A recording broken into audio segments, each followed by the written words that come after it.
Hey Wargamers, today we're going to be building some lists, and joining me is Rob from the Preferred Enemies podcast. Of course, all of you have your codices in hand now. I'm sure you picked up day one. So we're going to be building lists for each sept. Rob is taking 3, I'm taking 3, and we will pick apart lists for each sept. Starting with Rob, because he is the guest here. Thank you. Yeah. You've made a list for Farsight, right? Yes. Yeah. So I wanted to take the Farsight Enclaves. The 8 has been a favorite formation of mine for a while. I took a list that contained the 8 to the friendly at LVO back in 2020. And unfortunately, the 8 is not present in the book. I'm still hoping for a campaign book later on that will give us like a Farsight Enclaves, Army of Renown type thing for the 8. But until then, we have to try to recreate it as best we can with the tools we have. And there's a number of ways you could do this. One would be to try to go for like a triple patrol list where you have 2 commanders, 2 commanders, 2 commanders, and then fit a heavy support into each of those. The downside on that is the troop tax. You're going to end up with 6 units of troops, and that will start chipping into your available points. And I wanted to do something that had a little bit more flexibility than that. So what I ended up going with was I kind of kicked it old school. Anyone who has played long enough might remember that like the 4th edition Tau Codex, the 8 was Farsight who could take 7 bodyguards in a single unit. And so while I didn't do that, I did do, because they can be taken in units of 2, I did take 2 units of crisis bodyguards, which I also found to be an interesting, well, let me get to the list first, and then we'll talk about some of the challenges I found and why I kind of did what I did. So taking it from the top, this is all in a single battalion. And there's no extra CP expenditure. This is like 12 CP available right off the bat. So we start off with Farsight, who has to be our warlord, which is totally fine, very thematic. Exemplar of the Monk Cause, great for him. So, and great for this entire list. So yes, we've got Farsight. Then I took a commander and an enforcer battle suit. That's to represent Ericon, because he's in the enforcer suit. He's the only one who's not in a standard crisis suit, so he kind of has to be a commander. And with him, I tried to recreate their war gear as much as possible. So he's got the air bursting frag projector, cyclic ion blaster. He's got the plasma rifle, which I did go ahead and upgrade to the Nova Charge plasma rifle, because why not? It's really, really good. And then a shield generator. And then to represent that he's also got one of the more resilient builds, I went ahead and gave him the Big L Hunter's plate and then a pair of gun drones. Then I'm going to skip to elites, because that's where a good chunk of the rest of our 8 are located. For the bodyguards, I've got one pair of bodyguards to represent Bravestorm and Shavastos. And for them, they're both equipped the same way: flamer, plasma, shield gen, 2 gun drones each, so 4 gun drones for the unit. I went ahead and upgraded the Shazvari in the list with one of the prototype weapons. Went ahead and gave him the thermoneutronic projector for his flamer. It can be Bravestorm or Shavastos, take your pick. And just that better flamer that is really, really good, especially for any reason they get locked in combat. And then the other bodyguard unit is a pair, one with 2 fusions and a counterfired, 2 fusion blasters and counterfire defense system. That's going to be Brightsword, and Torch Star, who has 2 flamers and a target lock. And then I took 4 shield drones for them. Technically, Torch Star is supposed to have marker drones, but it doesn't make sense to have marker drones in this particular unit. And also because of Farsight Enclave giving marker light hits against any target within 12 inches, this is going to be a very in-your-face list. I don't necessarily need the extra marker light support as much, so I moved it elsewhere in the list. So they've got 4 shield drones because they're going to be very close in. And I kind of have this in mind to have Bravestorm and Shavastos following Ericon, meaning that he can use his his enforcer commander ability to enhance them. Whereas the other two, Brightsword and Torchstar, are going to follow around Farsight. They are very much a assault focused unit, getting close, so the extra shield drones help there, and being able to keep Farsight from being targeted, because even though there's not 3 of them, they still provide the bodyguard ability. So still good. And then so just to clarify, so for Farsight, his ability allows crisis suits to jump out of combat and still shoot. Yes. So that makes sense for the plasma suits, or is that the plasma suits or the fusion? That's the fusion suit and flamer suit. Okay. Right. So that makes sense for them. And then for the Ericon suit is the enforcer suit. He gives them objective secured. So that, like, the 3 of them can basically go like clear out an objective, sit on it, hold it. He can break away if need be, but you've got 2 objective secured units right there, right, or two suits right there. Yeah. But then in addition, I've got 2 units of crisis suits that can also fill in those spots if you want to make one of them secure, or objective secured, or have one of them be able to fall back and shoot.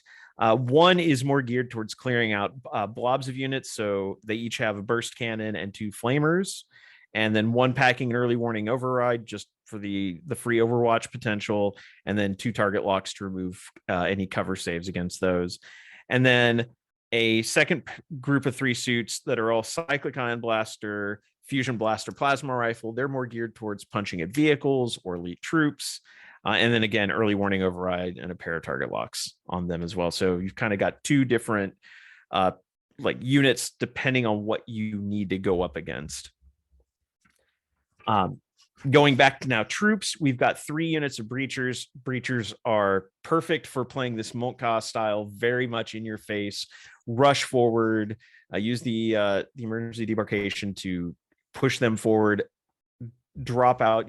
Old school Fish of Fury tactics are fantastic. I'm glad to see them back. And then I did take a fast attack unit of 6 marker drones, so I do have some marker light support, and that's because I'm going to need them for the 2 heavy supports. I've got a broadside to represent Oblatai, and equipped just the way he was before: high yield missile pods, seeker missile, twin smart missile systems, and 2 missile drones. And then Ovesa in the Riptide battle suit, fusion blasters, ion accelerator, took a counterfire defense system on him, and a pair shielded missile drones. And then, of course, the 3 devilfish to actually hold the breachers. It was one of the things I did discover with this, though, is going with bodyguards is a bit frustrating. And I don't know if this is something that needs to be, if it's intentional or if it's something that needs to be eroded or not. But bodyguards can't take as much war gear as battle suits can, and that was actually a bit of a frustration point. They have the benefit of you can upgrade them with the special weapons, but you can't. Crisis suits get more weapons and can take a shield generator, or more weapons and can take an extra piece of war gear, and the bodyguards not being able to was a bit frustrating. But otherwise, this is a very straightforward list. And it is just, get in your opponent's face, punch hard, try to clear everything, just be very aggressive. How effective it will be, that remains to be seen. But then the 8 were never an amazingly effective force on the table, because they didn't mesh, the individual suits didn't mesh all that well together, which taking them as pairs of bodyguards does let me kind of group them. So these 2 work well together and these 2 work well together, and then kind of watch, hang together. They have to. So it does make them play a little bit more consistently. Right. Yeah. From a gameplay perspective, I wish this is how the 8 had always been, right? Multiple small units as opposed to a bunch of independent characters, because that was always such a tedious process to play or to play against. Is, all right, I'm going to move this 1 suit, I'm going to move these 2 drones, I'm going to move this other, you just had to go through this piecemeal, and having them grouped together like this is just a lot more straightforward. It isn't as flexible, but you know, there's a certain point that I get to in playing a game where I don't care. Right, right. um, Like yeah. there are some bits of frustration, like because of the fact that like the crisis bodyguards aren't characters. I can't give them I can't give them an extra relic, for example. So I can't put a pure tide engram chip on one of them, or just things like that. So there are those little, from a list building, trying to recreate the 8 perspective. Like there's that frustration. There's the fact that I don't have things like the Earthcast pilot array. I can't have Warscaper drones. I don't have any of those. I don't have all the little extra special abilities that each member of the 8 had in the greater good. But No like fusion blades. oh yeah. Well, fusion blades don't bother me as much because we do have the ability to fire in close combat, Right.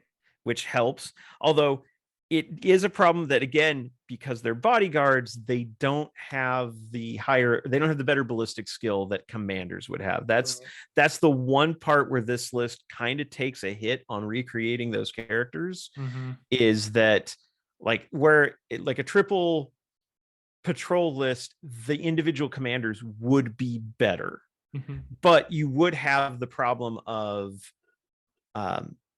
again, having a whole bunch of individual characters who aren't grouped up together. It would be a little bit more tedious to play.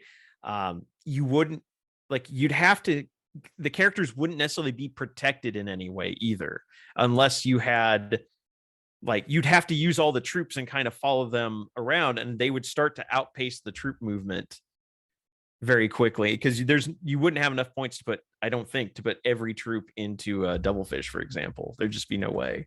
Right. Yeah. And the commanders would be considerably more expensive. I mean, one of my pairs of bodyguards are 152 and 168 points respectively, and Arakon's 186. Right. So if I break that into each commander, I'm going to quickly run out of points to be able to have anything resembling a functional list outside of it. Mm-hmm. Yeah, definitely. But I think this gets really close to what a lot of Farsight lists are going to look like anyway, right? Like there are deviations, right? Like particularly the inclusion of bodyguards as opposed to just crisis suits, and some of the war gear is different. But as far as a broad scale, tell me about the list in 5 seconds, I think it's fairly close. I think a lot of those things you'd be taking anyway in a Farsight list, in one form or another. Yeah, and if you decided to ditch the bodyguards and replace them with just more, the 2 crisis units I have are 150 and 165, you could easily replace both bodyguard units and just swap in a second pair of those, or in the second set of those 2 crisis units, and you'd have redundancy, you'd have a lot of the same combat ability. You'd still be able to really take advantage of either Farsight or Arakon's abilities, depending, the Enforcer suit or Farsight, whichever you wanted to go with. I think it would still be it would be a more effective list if I wasn't trying to hold so closely to theme. And then at that point, you could decide where you want to go with the heavy support choices, I think. But I think the Riptide would still be a decent choice for this, for this army. It just kind of depends where you want to go from there. But yeah, I do agree. I think this is going to be not that dissimilar, from an elevator pitch level of what a Farsight list is going to look like. Yeah. I mean, I agree. I think the Riptide is probably more of the stick out here than anything else. It's nice that you have the marker drones, or the tactical drone unit, just to help keep some things alive, using savior protocols every so often, right? Just as needed. But I think that's a huge difference, right? And well, I mean, that's a whole conversation, is savior protocols are different now. Oh yeah.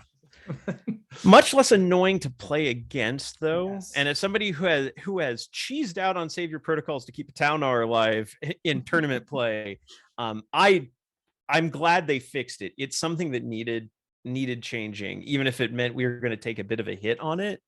But the fact that it's still there, it's still possible. Mhm. And like that's why the bodyguard units have drones in them, why the commander suit has drones with it, because I do have that ability.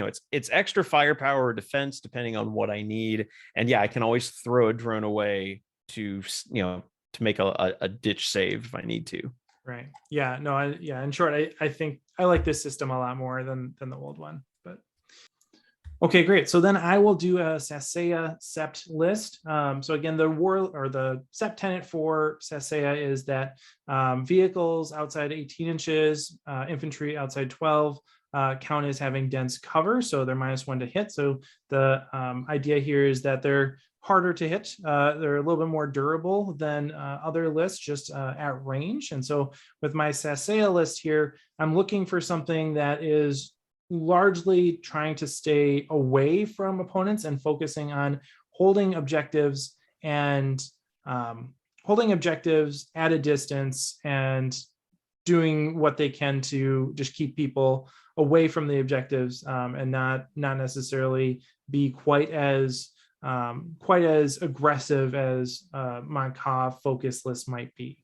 So for this list, I start off with a Cold Star, and he is my warlord. He has the Sacea warlord trait of Strategic Conqueror that allows him to give a unit objective secured, or if they already had it, have them double down on objective secured. And that's going to come into play basically for any unit, but particularly with my crisis suits. I can use that to keep them in the fight a little bit more, have them be more influential, but also just give it to a strike team or whatever as needed. That Cold Star has a high output burst cannon, because the high output burst cannon just kind of goes gangbusters on stuff. A flamer, which I have upgraded to the prototype weapon, the thermoneutronic projector. So it allows him to use that in melee as well as shooting. So he's going to be a little punchy. He also has a fusion blaster and a shield generator. And I give him the Onager Gauntlet as a relic as well. So very punchy. Very punchy. Yeah, he is. And he's a Cold Star, so he's going to be able to jump around a little bit and deliver those punches when he has the opportunity to. And then I also have an Ethereal with my second relic, a Humble Stave, and he's going to be taking the Wisdom of the Guides and Sense of Stone. So Wisdom of Guides is allowing him to generate a CP, and then Sense of Stone is giving Feel No Pains away for free. On a successful roll. And then I take a Fire Blade, and the reason for that is because I'm trying to load up on strike teams. So in my troop slot, I'm taking 3 strike teams. I'm not taking breachers, which I think are going to be a little bit more common in list building is breachers more than strike teams. But in this list, because we're trying to stay away from people, I'm going for strike teams, allowing them to operate at a distance and be amplified by that Fireblade.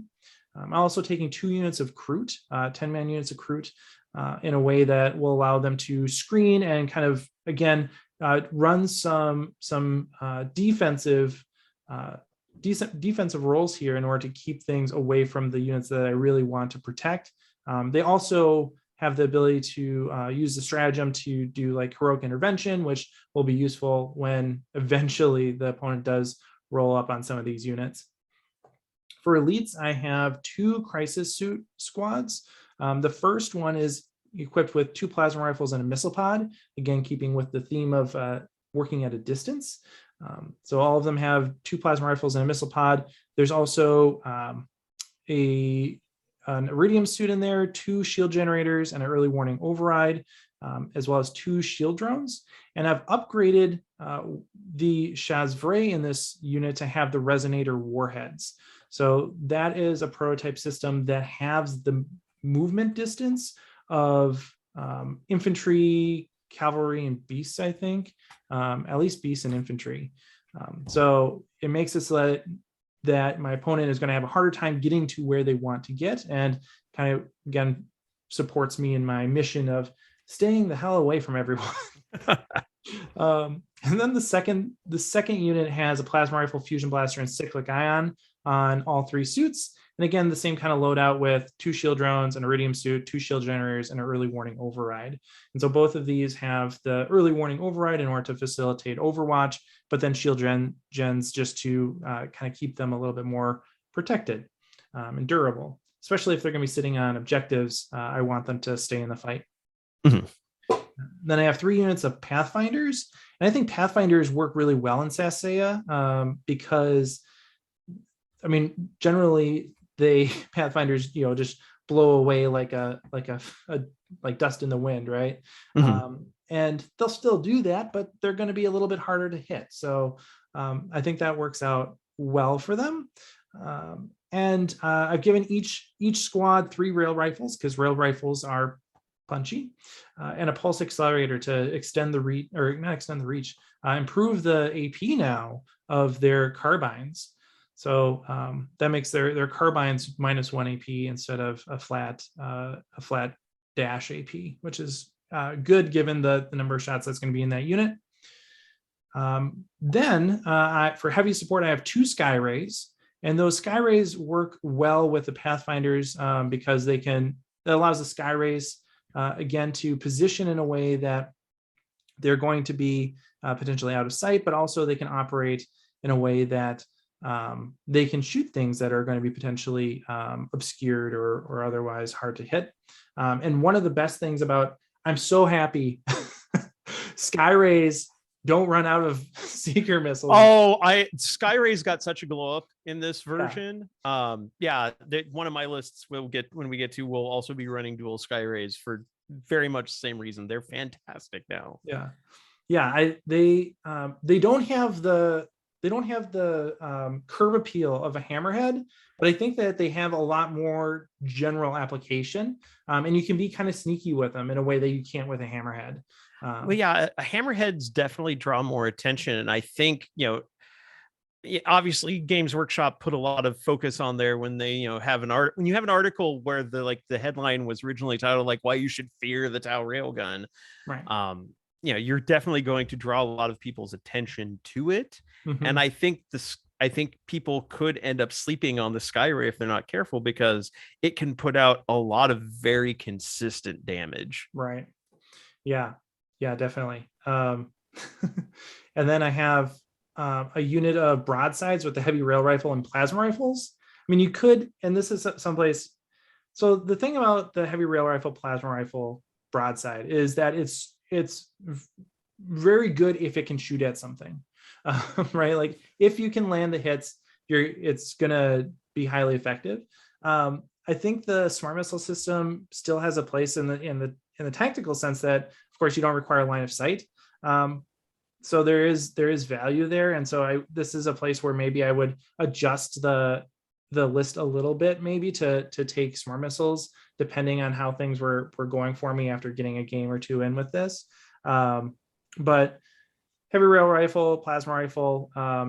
Yeah, honestly, well, one of the big changes that some people might overlook is looking at the keywords is that broadside's got infantry, which allows them to interact with terrain in a much better fashion. Right. And so it's actually not bad to be able to place broadsides in terrain where they're going to get light cover, which is going to stack on top of that 2+ armor save very nicely. Mm-hmm. And still be able to have line of sight. So a heavy rail rifle and heavy rail rifle twin link or twin pulse rifle combo will put out some very nasty firepower. A pair of rail rifles, I mean, you're talking about, and you're doing what? It's 2 broadsides? I have 3 here. Yeah. 3. Okay. Yeah. 3 broadsides. Yeah. You're talking 6 heavy rail rifle shots. That is easily a lot more damage, minus the ability to ignore invulnerable saves. That's a lot more damage than you're going to get from a hammerhead, and being able to spread it out between, 1, 2, or 3 targets is very, very useful. More if you want to fire the plasma rifles at other things too. So you get much more, you get firepower that's much more configurable and custom, depending on, for your target priority. So no, I think the broadsides are a great choice. And by the fact that you can easily put them in cover and still get full effect from them is also a very Sacea thing to do, since they are, kind of an urban warfare type. Yeah, definitely. And I've done a couple of videos on with statistical analyses on the damage output per point, right? And broadsides are just they're chef's kiss. They're good. Oh yeah. There's a lot of that in this book. When you're talking about the book as a whole, the efficiency, like, it's a matter of degrees, and it really comes down to personal taste and what you want to put in the list. Right. And I think that's a wonderful design element for this book, right? Is that basically everything is good in some context. I think there's arguments that you can make for a couple of units that kind of fall a little bit behind the pack. But by and large, everything has a place. And so it really becomes more of how you want to build your list than being forced to build it in a particular way, at least at the onset here, right? Like, it might be that something comes up, something becomes very evident in the meta or whatever over the next few months that kind of pushes people more in one direction than the other. But for the typical player, I think you have a huge degree of flexibility, and it's refreshing. It's great. It is great. Yeah. So that's also your point about being an infantry for both crisis and broadsides. They are infantry now. And so that's a massive change, and something that they didn't preview at all. They didn't really make a huge deal of that. I don't think, which they I think that might be more influential than some of the things that they did preview, just because, you can have broadsides in terrain now, and have them get that cover save. You can have crisis suits in terrain now and get that cover save, and they couldn't do that before. And it makes things so much more simple and straightforward, and more functional too. Oh yeah, absolutely. Yeah. The next one I worked on was the Borkan list. Now, Borkan also got a lot of attention because they have the experimental weaponry stratagem, which allows you to ignore invulnerable saves. And so, that combined with the strongest gun in the Tau book, which was the pulse blast cannon on the Storm Surge. A number of people had started looking. I think I want to say there was a Goonhammer article, but I remember seeing somebody saying, could triple Storm Surge be a thing? And I will say, so I started making I'm going to do a Borkan list. I'm going to do triple Storm Surge. It's going to be crazy. Let's see where it goes. And what I found is triple Storm Surge, which I was building with two pulse blast cannons and one pulse driver cannon to kind of have a little bit of mixed fire. That came in at 1,020 points. That is a huge chunk of the list, and it made it hard to take the other things I would need to make the list very functional. So I ended up paring it down to 2, but they're both pulse blast cannons, so I'm still taking advantage of this ridiculous gun.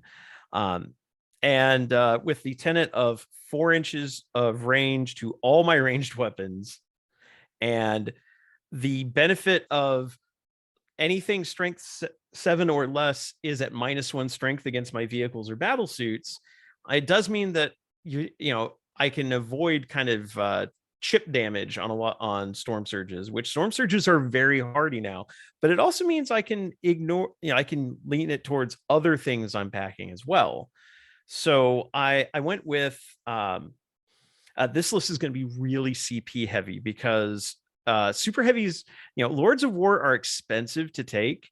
And really, it didn't matter if I was taking 2 or 3. It still cost me 6 CP either way, because even if I did take 3, I would have had to spend 6 CP, because to take Titanics, you have to spend 6 CP to take 3 of them. And we don't get the nice little discounts that Knights do if they're maxed out. So running down the list, I've got a commander in a crisis suit. And I decided to go all in on Borkan high-tech goodness for him. I'm like, let's focus on what this faction is all about. So He's got a Psychic Ion Blaster. He's got the Plasma Rifle, which again, I made the Nova Surge because it also ignores verbal saves, and a Missile Pod. Gave him the Iridium Battle Suit, Shield Generator, and then for his relic, I went ahead and gave him the Overdrive Power System, which I can pick 2 weapons he's equipped, which would probably be the non prototype systems, so the Ion Blaster and the Missile Pod, and I can add 1 to the wound rolls for those, so make them even stronger. And went ahead with the Warlord trait of Secret Perfection, so his AP is even better. That plasma, you get no saves against that plasma rifle at all, and his 6 is doing mortal wounds in addition. I mean, he has a lot of potential damage output. And then taking the override power systems for the Missile Pod and the Cyclic are really useful, especially like it in some cases it will prevent you or help you avoid overcharging the Ion Blaster, right? Which is right, because it's going to effectively act like a strength 8 weapon at that point. And then with the better AP of it, yeah, it's like I don't have to overcharge it if I don't want to, and since I don't get rerolls on myself, I'm, it effectively makes that a second like multi-shot plasma rifle. Yeah, and the fact that commanders don't benefit from Master of War now is something that took me a couple reads to actually notice, right? Like they don't get to reroll ones on themselves, which is important. Right. Especially if, I think Cyclic on commanders is going to be, generally less favorable for a variety of reasons, but in particular that. But this particular arrangement alleviates a lot of that issue, and I think too you'll see that Nova Surge plasma rifle more often than you might think, because yes, in Borkan it really does contribute to the theme of just you don't get saves, but more broadly it can kind of bring that element to a list that otherwise wouldn't have access to that, because Borkan has the ability to use a stratagem to make whatever you want, ignore invulnerable saves, which is super useful, especially with those storm surges. But not everyone else has that stratagem, and so taking that plasma rifle is a nice way to carry some of that around to different septs. Yes, absolutely. Then I've got for my second HQ, I've got a Cadre Fireblade, and I went ahead and gave him a second relic, and that was Ortu's Lantern, the marker light that gives you an extra 5 marker light chances. So while he doesn't have like the extra mobility of using it that a drone or even a unit of Pathfinders would have, I can park him somewhere.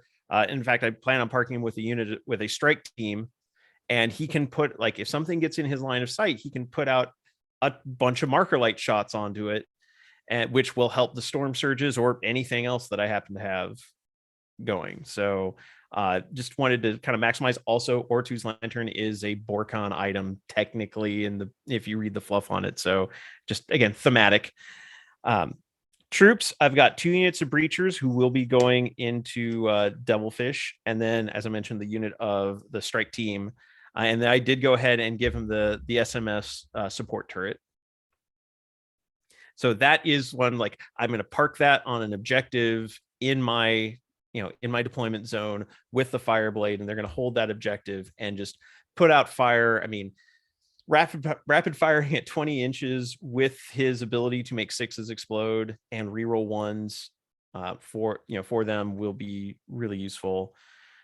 And then I've got a unit of Crisis Suits with Missile Pod and dual plasma rifle and shield gens. They may be in Manta Strike because I took a unit of Stealth Suits with a homing beacon as well.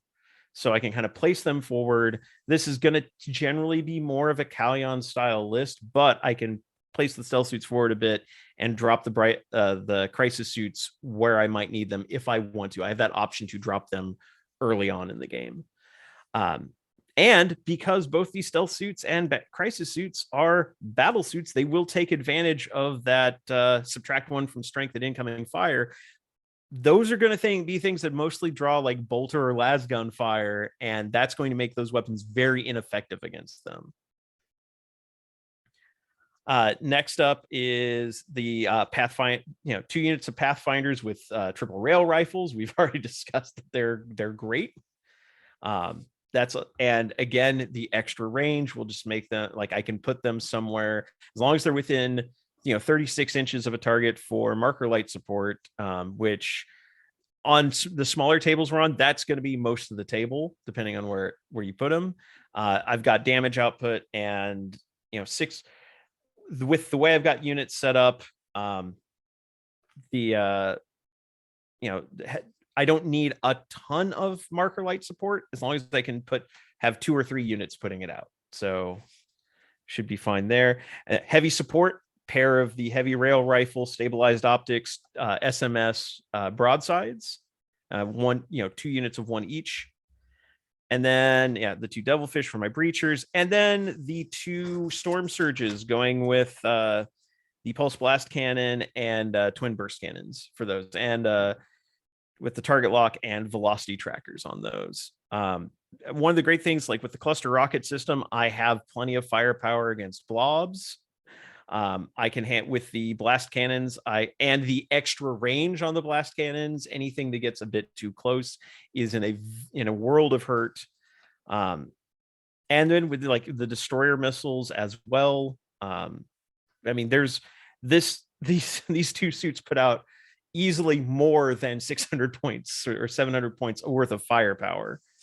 But unfortunately, I could not fit in a third and still I had to start peeling off other options. And you don't want to I need to have units that can move around on the table, because if this were an older edition where it was just purely based off of kill points, I would go ahead and take the 3rd Storm Surge, but it's not. It's an edition where we need to be able to move around and take objectives. And so like having the 2 breachers where I can redeploy them, or maybe I move them off the sides and have them come in later, because of the if I take Callion, which I most likely would with this list. And with the resiliency of storm surges, you can afford to wait until turn 3, turn 4, turn 5 to start getting some of those benefits as well. Yeah, like the idea of having your storm surges sitting out in your deployment zone, like just put them on one side of the table, right, and force your opponent to deploy completely in response to that. The classic refused flank, yeah. Right, yeah, and then say, oh no, those are going to be redeployed. Mm-hmm. Right, because the Master of Callion. Well, I did not take Master of Callion. Oh, you didn't? No, I didn't. You took Secret. But if I wanted to, I could spend the extra CP to put Promising People on the Fireblade and do that. Yeah. And then I'd just be down to 4 CP, because that's the downside of this list, is it eats up command points like crazy just building it. And you don't have an ethereal to get new ones. I mean, don't. You get the one, but yeah. So there's ways to, like, you could swap out the Fireblade for an ethereal if you wanted, and then just come up with the extra 10 points somewhere else. Yeah. And then it's like Secret Perfection is, I could give it up for Exemplar of the Callion and it would be fine. I think I do like the extra damage output from Secret Perfection, but changing to Exemplar of the Callion could be very good for this, being able to redeploy those. Right. Yeah. I think my favorite unit in this list is the stealth suits, because as you said, right, so they're already -1 to hit because they're stealth. Mm-hmm. And then they're protected by the Sept tenant of by being battle suits, and they're just really durable. Plus, you get the extra range on the burst cannons, and just like 22-inch burst cannons, and with burst cannons having the extra shots now. Right. And yeah. I mean, this list puts out a ton of shots. Mm-hmm. Yeah, but without sacrificing too much of the things that you need to be able to score objectives. It's just, you're going to be clearing things off from back, from your own deployment zone, you're going to be clearing things off of objectives. Right. And then Right. Yeah. moving Like there's tons of, there's a good amount of high quality shots, right, from the commander, from the breachers, if you want to throw them in that category, from the crisis teams, from the rail rifles, from the broadsides, right. So you get you will be able to remove a lot of those more durable targets, but you can also clear, hordes as well. Yeah, and then the storm surge. That's not even mentioning the storm surge. Right. Yeah. Very cool list. I hadn't thought about stealth suits being quite so durable until you started talking about it here, and that makes me happy. Right. Okay. All right. So the next list is going to be one of mine. It's my Tau list. And the thing about Tau Sept is that it's, I think it's not very exciting as far as a sept goes, from a concept standpoint. Their tenet is just that you can re-roll a hit or a wound per unit, and then you get +3 inches to your auras, and then also +3 inches to your non-aura abilities too, which is nice that they throw the bone to the invocations and everything like that don't count as auras. Very useful. And so a lot of the power in the Tau Sept is not derived from their identity as a sept, right? Like a lot of these other septs are derived from their tenet or some of the thematic elements of who they are. For Tau Sept, a lot of their power seems to be derived from their characters, which I think is a nice compromise, that they don't have necessarily the most amazing or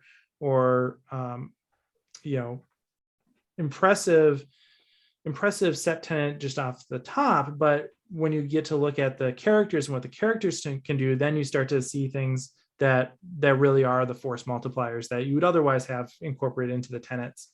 Right. Yeah. So for this, I took some characters. Right. It's one of the few septs that you actually have some good characters to pull from, or a good number of characters at least. And so for my warlord, I took Shadow Sun. And she has an ability that allows units to re-roll their hits, which is always good. Of course, she also has her own firepower, her own durability associated with her stalker suit. And then, and her warlord trait is prescribed to be exemplar of Kao Yun. And then I have Darkstrider here as well. He's there largely to interact with the Pathfinders or the Breachers that I have in this list. You can pull double duty there. And then Anva is also part of this list. And Anva is, in a lot of ways, the main reason why you want to bring Anva is because he has the ability to he knows 3 invocations of the elements, and he can cast 2. And now that's normally something that you'd have to use a relic to do. And this frees up a relic slot in case you wanted to do that. Given this list, I don't have any relics because all my characters are named characters, but you certainly could if you built it a little bit differently. And so he has Sense of Stone, Zephyr's Grace, and Wisdom of the Tides is his, or Wisdom of the Guides. I'm sorry. Wisdom of the Guides is his invocations. So he's going to be handing out Feel No Pains, -1s to hit, and then generating CPs depending on what's going on. For troops, I have 2 unit of Kroot. Again, kind of the theme that I was going for in this list was to just do Tau stuff more. So I tried to have like a nice spread of options and not over dedicate to a particular strategy. So I have a couple Kroot here, 2 15-man units. So those are going to be large enough that they're going to have some staying power, some ability to be impactful in shooting and in melee, and do effective screening. And then I have 3 breachers, all with Devilfish, because now that we have access to emergency debarkation, why would you ever bring breachers without a Devilfish? Right. Yeah. And Devilfish on their own, even without that stratagem, are just really good, right? Like if you're picking Mankar or Kao Yan, they are natively lending themselves to that strategy, and so they're like a really strong baseline component of any list. So yeah. And then I have a unit of crisis suits for my elites. They have plasma rifles, fusion blasters, and cyclic ion blasters. Again, I think that's a really strong generalist build for anything that's toughness 5 or higher. You're going to have really good return on that, and that's a particular niche within this list that need to be filled. So that's what they're doing. They have 4 shield drones, 4 gun drones, 4 shield generators, an iridium suit, and then 1 early warning override. So it's a 5-man unit. I didn't say that. 5-man unit. 4 of them have shield gens. 1 of them has early warning override. And yeah, a bunch of drones. I went with 4 shield drones here because I really wanted this unit to stay alive. It's my only battle suit unit aside from Shadowsun here, and so I'm really hoping that it stays on the table as long as possible. So I'm giving it those premium drones here. Also has 4 gun drones just as kind of some ablative blue and some extra shots. But the idea here is that hopefully they'll hang out with Shadowsun and be able to make some moves, right? Because her ability will allow them to re-roll their hits, and therefore those single fusion blaster shots are a lot more likely to land. Then I have, for fast attack, I have 2 units of Pathfinders, again with the rail rifles, again with pulse accelerators, because I want those strength 5 hits to have a little bit more of a zip to them. And I'm using the Kroot's ability to unlock slots for hounds here to bring 2 more units of hounds. So I have 2 5-man hound units. And again, the idea for them is that they're going to be able to run some interference, provide some support for units as needed, give some basic elements of board control alongside those 15-man Kroot blobs.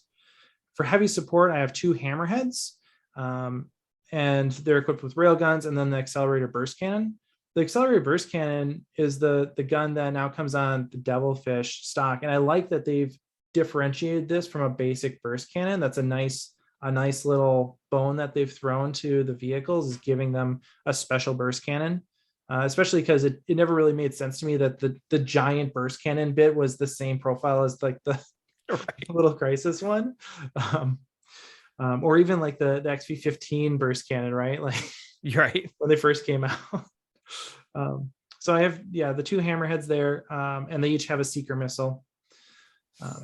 And that's the list. So the idea is to be a little aggressive, but mostly cagey, and use the crisis suits and the hammerheads to be my main damage dealers, and have everything else kind of be a little bit more opportunistic. Yeah, it's interesting. Shadowsun has kind of fallen into that chapter master role. That's kind of the mechanics that she's following under.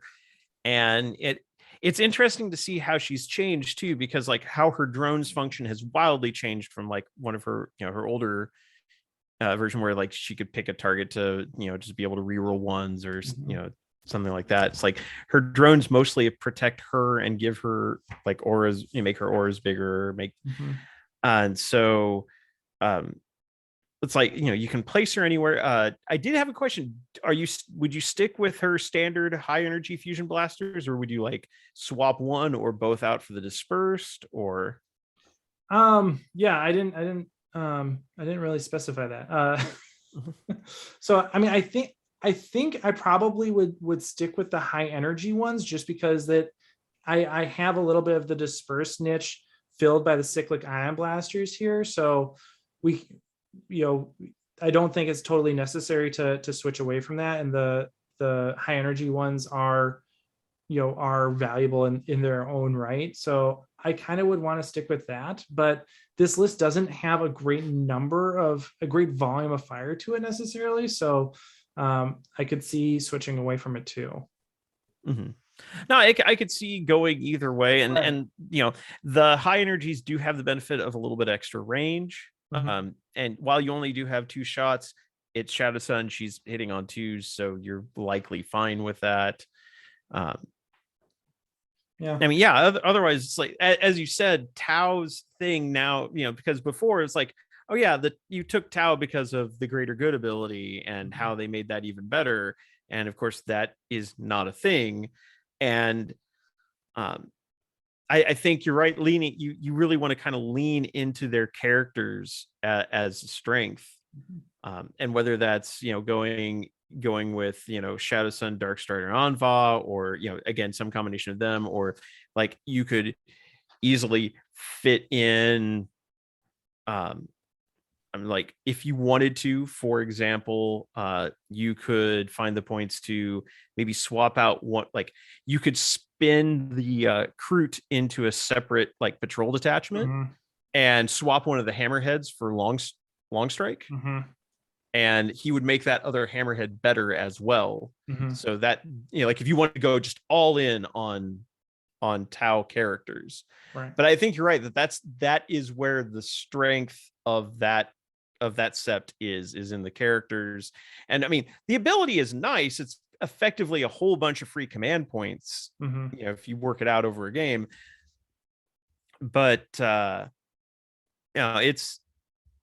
this is definitely where, otherwise you've got, Farsight for Farsight Enclaves and Anshi for Viorla, and that's kind of it. And so this is definitely leaning into the strengths of that. And that crisis unit is going to be hard to shift.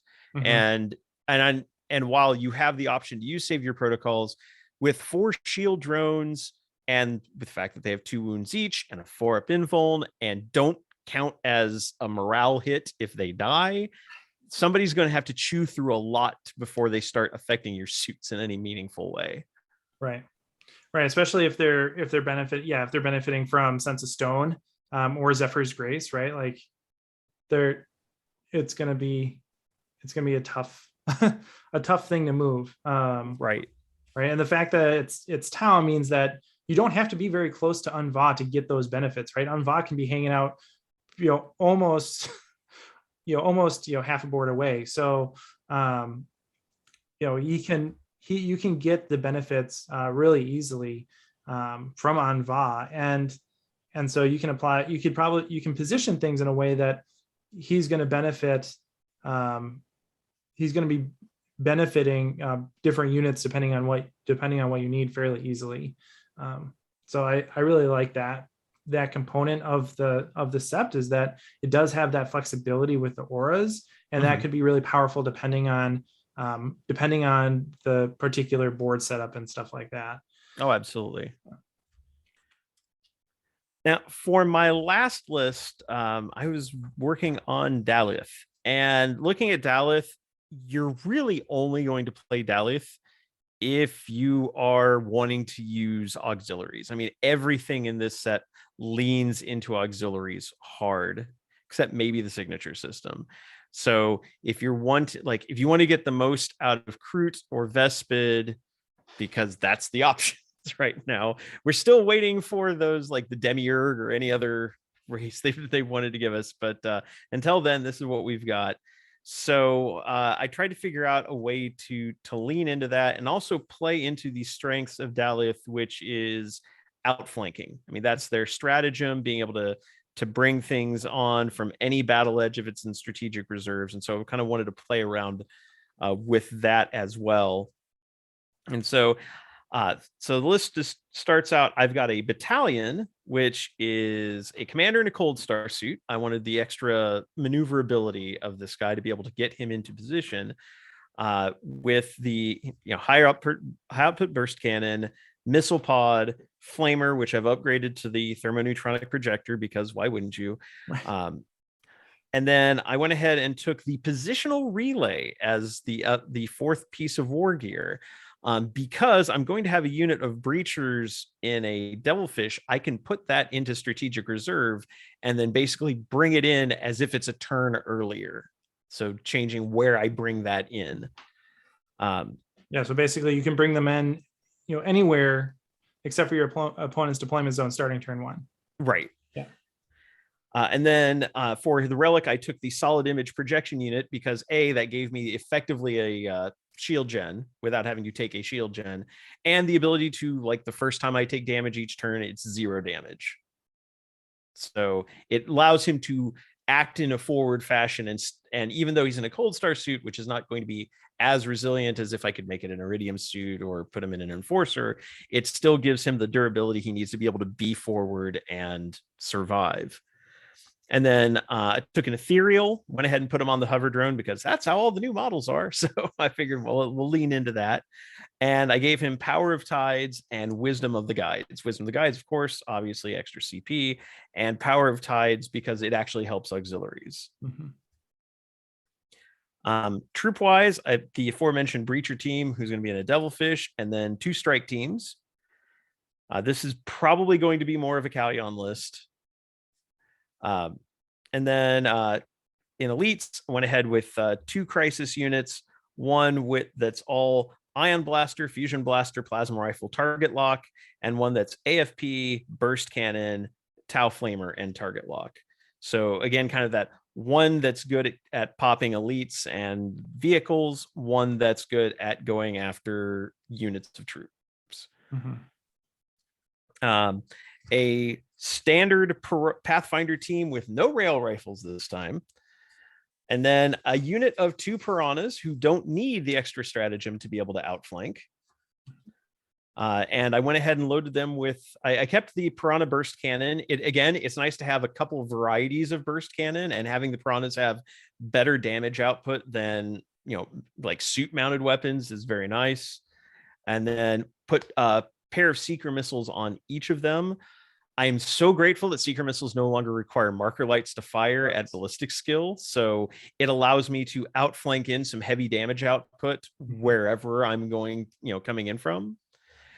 And then I went ahead and took a unit of 8 Vespid Stingwings, which Vespid are one of these cases, like Vespid have always suffered in this, in the Tau Codex in some fashion or other.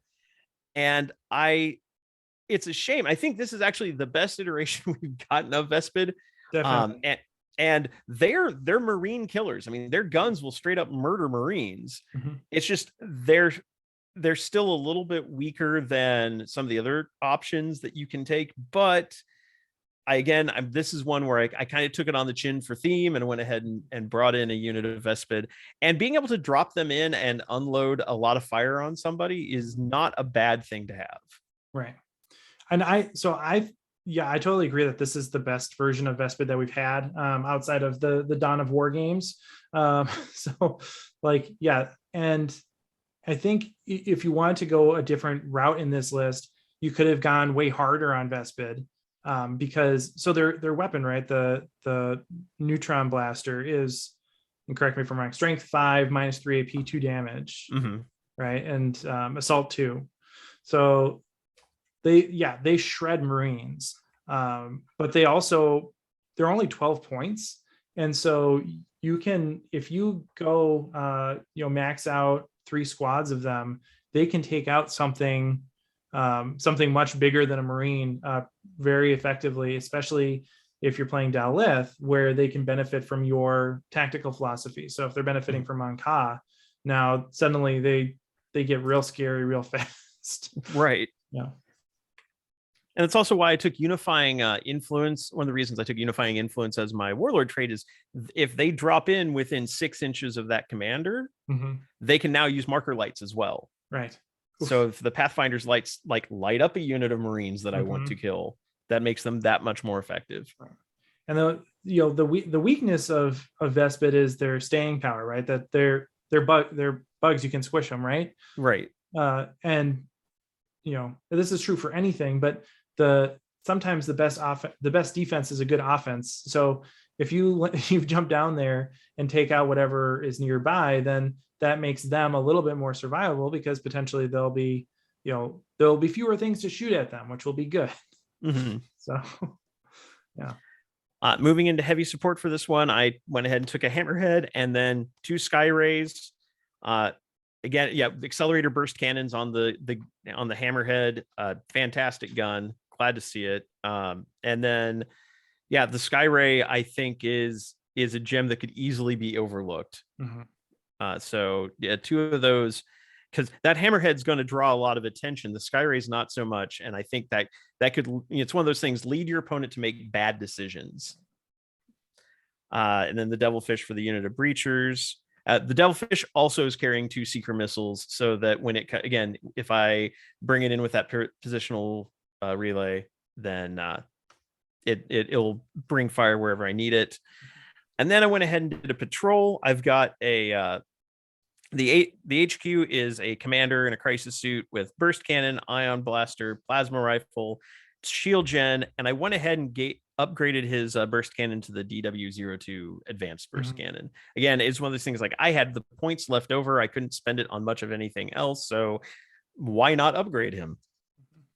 For troops, 2 units of 10 Kroot carnivores, and then that unlocks the other non-Force Org slot choices for Kroot. So I went ahead and took a unit of 8 Kroot hounds, a Krootox rider because theme, and and a Kroot shaper who I went ahead and gave promising pupil so he could have the pack leader aura. And I spent the extra CP to give a second relic, and I gave him Kachaktar because, again, theme. If I was building a more competitive list, I would probably replace the Krootox rider with something else, and I would probably not spend the CP on Kachaktar. This is absolutely just leaning into the theme of bringing in auxiliaries and making them their best. I feel like if you're playing Dalyth with auxiliaries, as you should if you're playing Dalyth, like you gotta have fun with the list. You can't be like super stern about it, like leaning into it a little bit and having some fun with the list. I think it should be part of the Sept tenet that you have to do that. Yeah. Well, I mean, again, it's an entire Sept that is focused in totally on auxiliaries. Right. And so if you're not going to lean hard into the auxiliaries, play a different Sept, honestly. Right. Yeah. But so taking pack leader on the shaper, I think is a really, really good choice, like here, of course, but anytime you're bringing a good amount of Kroot, I mean, I think you can make the argument that some of the lists I previewed, I probably should have tried to bring a shaper or something for the number of Kroot in some of these lists, but really, like, that's a really nice force multiplier for the cost of a shaper, which you don't have to use a HQ slot for anyway. And then Chakatar is the special the special Kroot rifle is nice because Dagrek is not in this book, right? Right. And so this gives you him basically, right, minus the trap. Right, you don't get the mortal wound trap from this anymore, but it does allow them to function as a sniper, which is really nice. Yeah, and being able to just have that option to, pick off characters in a way that nothing else other than sniper drones, which is a whole nother conversation. Right. It gives him more flexibility than just being there to make your Kroot better. It allows him to do something on his own. And with this list, like, I've got the, I can kind of run like maybe one unit of Kroot and the Shaper and the Hounds together and the Krootox Rider nearby, and then keep one other unit of Kroot in strategic reserve, outflank in. Again, kind of a return to classic Tau form of having Kroot come in from the side. That's one of the things I've really loved about this version of the Codex is every time Tau has gotten a new Codex, we end up having to ditch a lot of old strategies that have been well refined, whether it was outflanking Kroot or Fish of Fury, things like that. We keep having to get rid of them. And this is one of the first times where, no, we're going to bring it, or jump, shoot, jump even, right. So, not having those tools taken away from us. And now this is the first time that the book brings a lot of those back. And the combination of stratagems and actions has made this, like, it feels like a fully holistic army that plays the way that traditionally Tau has always played, but still plays the new game as well. Yeah. I couldn't agree more. Where are all your sniper drones, Rob? Where are your sniper drones? So yeah, I'm still not like I said, that's a whole conversation. Yeah. Sniper drones, they function so differently than they used to Right. in eighth that like I haven't figured out where to fit them in yet, because it's not just a matter of like splashing in a couple of marksmen. Now that's a whole thing where you have to it kind of plays the way they did when they were all like a choice you had to take together back in the old days. So it's a very retro Tau Codex. Right. And there's just so many good choices, right? It's not like you're hurting for things that you should take. So if something doesn't step out and say, oh, well, I should obviously be used in this way, then it's hard to make an argument for including it, at least at this stage. Right. All right. So that leaves me with the last list. It's a Viorla Sept list. I'm taking the general idea here is that the Sept Tenant 4 Viorla allows them to move more quickly. So if you start in your deployment zone, you get a couple inches to your initial movement, and then you also get to re-roll your advances and charges if you really were into that type of thing. And so this is meant to be a faster type list, but not one that's necessarily reliant on a cold star to be boosting crisis suits, because the cold star benefit is, of course, very good, allowing crisis suits to advance 8 inches. But because I have the ability to re-roll my advances, I'm going to forego a cold star and focus on some other strategies here instead. I am starting off my HQs with an enforcer. Again, because I don't have to necessarily bring a cold star, I can bring the enforcer and get his benefits of giving a crisis suit unit objective secured. He's going to be equipped with a shield gen, a cyclic ion blaster, and fusion blaster that I've upgraded to the prototype alternating fusion blaster. And again, because of his speed-ish here, we're going to have some ability to utilize this in an effective way, but it's really more of just kind of a fun pick. Plasma rifle, and then I've given him the Beguile Hunter plate as his relic. So he's pretty durable. He has the innate -1 damage reduction, plus the benefits of the Beguile Hunter plate. Makes him really hard to remove. For the rest of my HQ, I have Unshi. So kind of like Unva, he has the ability to bring multiple different invocations and use 2 of them a turn. So Sense of Stone, Zephyr's Grace, Wisdom of the Guides, again, because I think those are all really routinely valuable things to have access to. And then the Fireblade is my third HQ choice. He's also going to get Promising Pupil to take through Unity Devastation. So on 6s, it's going to give a nearby unit, the ability to improve their AP. I've also given him a relic, the Multisensory Discouragement Array, and that basically works by rolling 3d6, comparing it to the opponent's leadership on a unit that's 12 inches away. And then you get to pick a particular effect. So you can either half their move distance, which is again going to be really useful, especially if you're 12 inches away. You kind of want to slow them down a little bit probably, or it removes their objective secured, which is going to be super useful, especially given some of these squads are not the largest. We're going to be able to bully them a little bit more if we can remove their objective secured. And then also you can, what is the other thing? Makes it so that they have to shoot at the closest target, which is probably going to be something close to the Fireblade, hopefully not the Fireblade himself. Right. Yeah.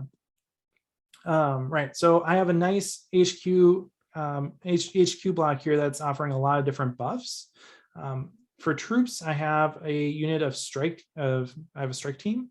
They're going to be kind of my more backline unit. They're not necessarily going to be quite as aggressive, because I'm bringing 3 breachers and devilfish, as you do when you're adopting a Montcalm strategy, I suppose.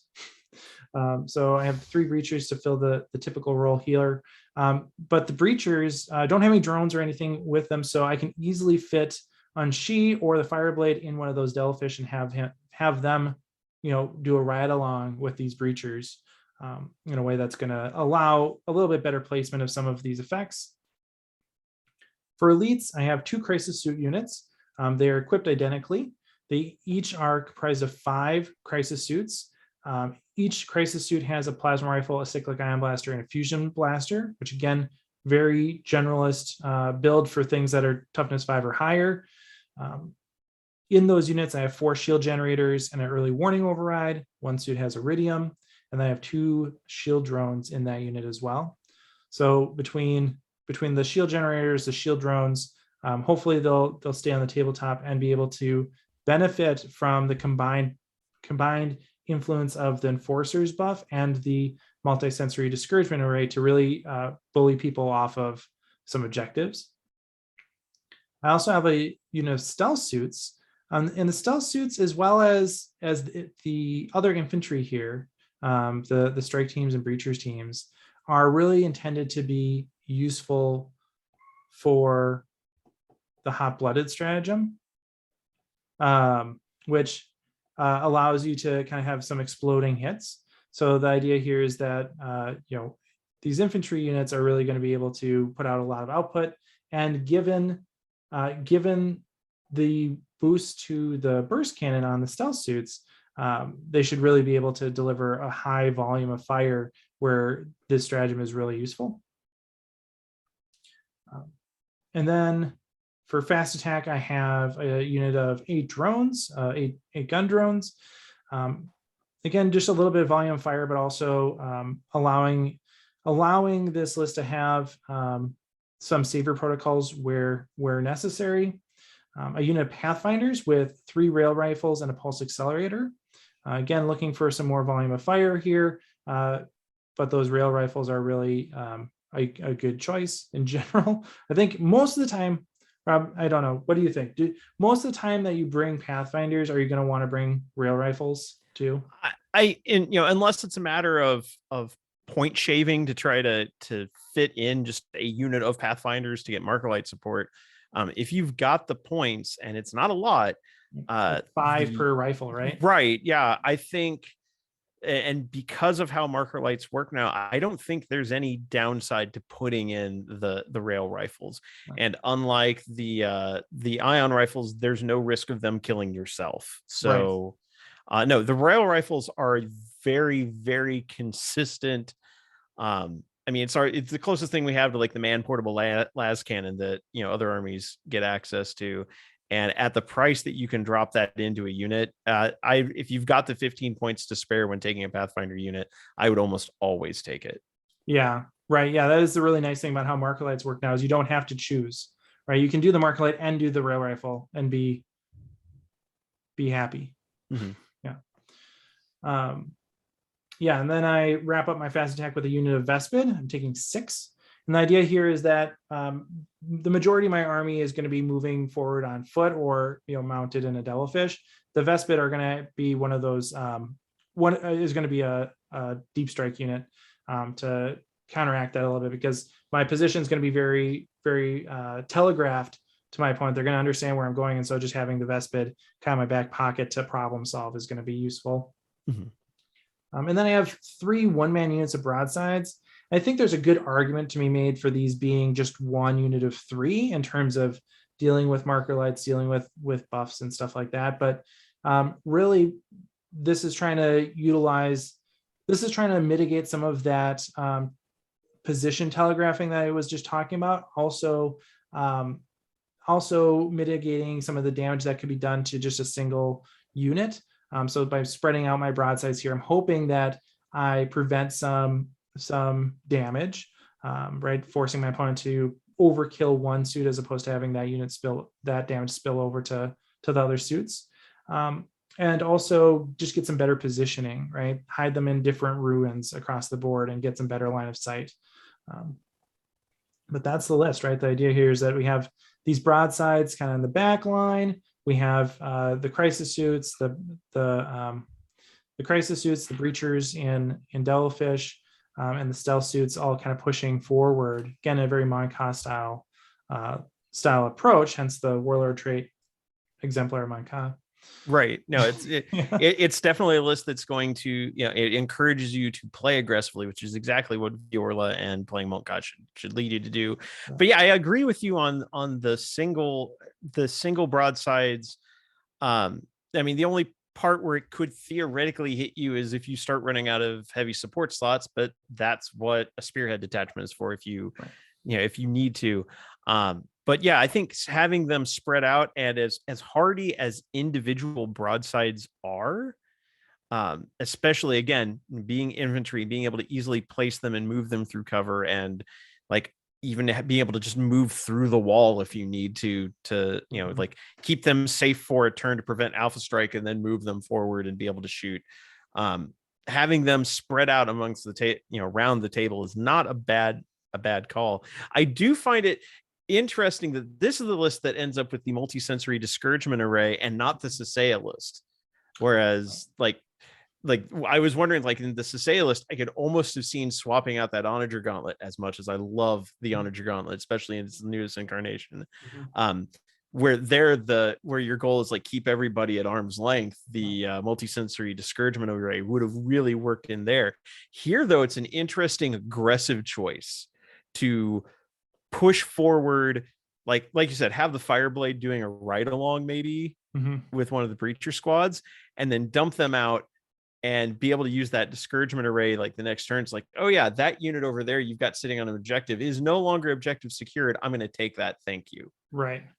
Yeah, that's the idea. And yeah, I agree. Like it would work totally fine in the Sacea list.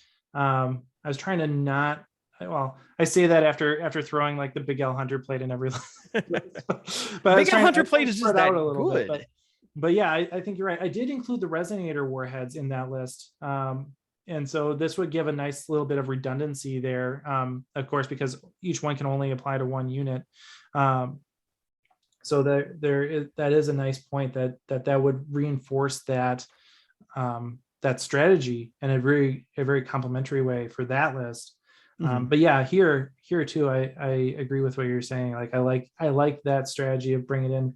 Unfortunately, it's dependent on that 3d6 roll, and so you can't count on it necessarily. Although, 3d6 is what, an average of 10.5. So yeah. So in most cases, that will probably apply. Like the one list right now that I see it being a huge problem against would be Custodes, with everything being leadership 11.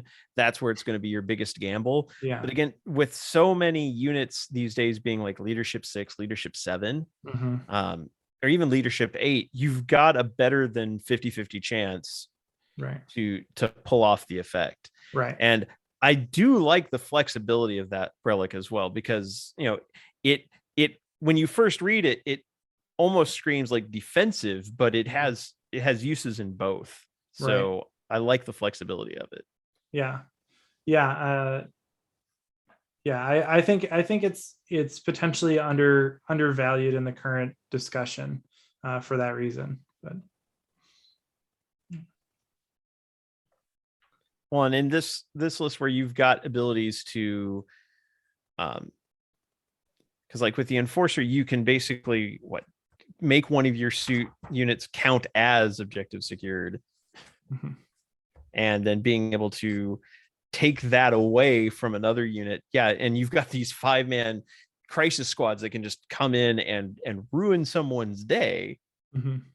Yeah, you can easily turn the game in one turn by stripping objective secured off, or forcing somebody to shoot at the nearest target, which could be one of those walls of crisis suits. Right. Yeah. And that was kind of the idea, right? Is that you have this Fireblade out run around, this Fireblade out run around with his buddies, and you can really do a total flip on an objective, right? Like take away their objective secured, give the crisis suit objective secured, have them run in there, blow stuff up, take over the objective. And then they still don't care if they get charged, because now they can shoot in combat, and you're pretty durable just as is, right?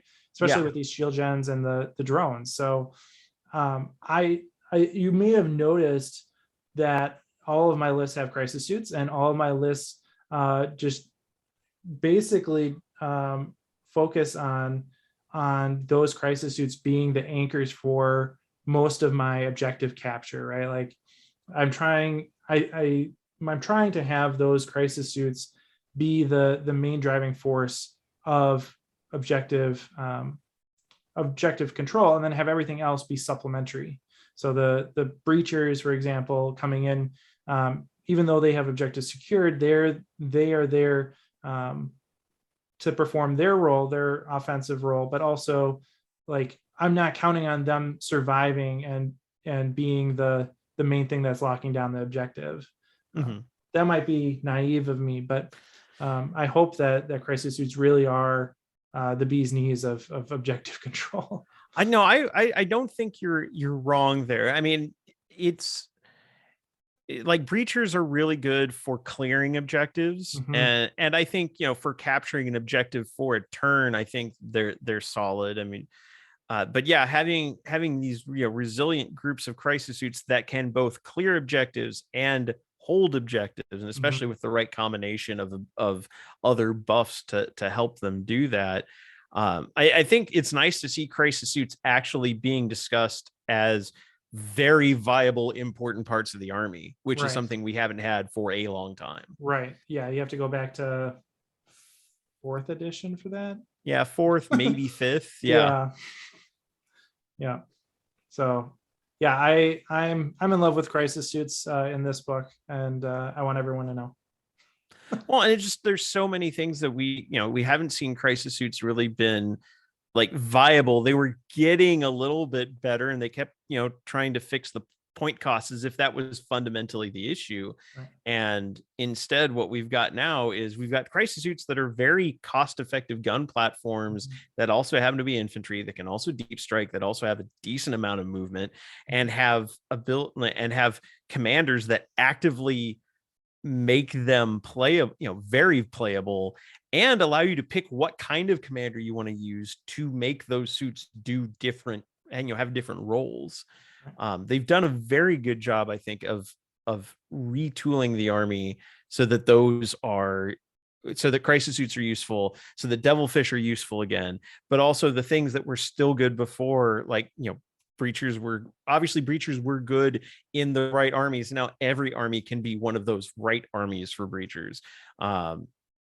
You know, stealth teams are still useful.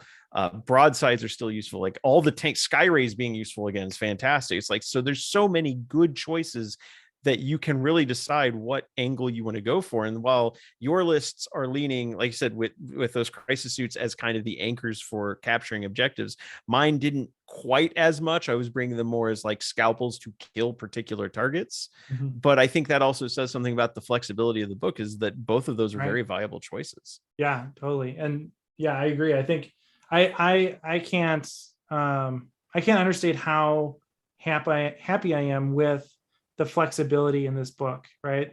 When either in terms of, you know, unit composition as a whole, right? Like there are clearly multiple different ways you could go with any of these lists, and have them be viable. Maybe not, you know, GT winning lists, but things that you can get a good game in with at least. And even within units, particularly looking at those more customizable units like crisis suits, there aren't a lot of like trap picks, right? Like you could do things largely in a, you know, common sense way and still have it turn out to be generally what you want it to be, and not kind of a flop. Oh yeah. And I do think that in the hands of a solid competitive player, this book has all the options and tools they could need to make a very, very effective list that could easily be a GT winning list. And hopefully we can see multiple builds out of that, rather than, you know, seeing the Codex kind of fall to like, this is the best Tau list, and so everyone takes it. I'd like to see multiple versions of that. And I think this book has the options to do that. Yeah, I totally agree. I think this book has everything those top players could really want. And I really do hope you're right that we see multiple highly performing lists that are attuned to different play styles. Right. I really would like to see a Cao Yun, because everyone's really excited about Mon Ka right now. I really would like to see a Cao Yun list and a Monka list do well at the next major event. Yeah, the only issue with Callion, and I think it's the one that has kind of caught people up front, is that it requires staying power, and this is a hard edition to have staying power. It's a very deadly edition, so being able to really, it's like to not really take full advantage of your tactical philosophy until turn 3 right is a hard ask in some cases. And even some of the secondary objectives where it's like it has different modes based on like Monka or Callion, like the one where it's like if you kill more units, well, or like if you kill one unit and then you kill 3 units, you get more points.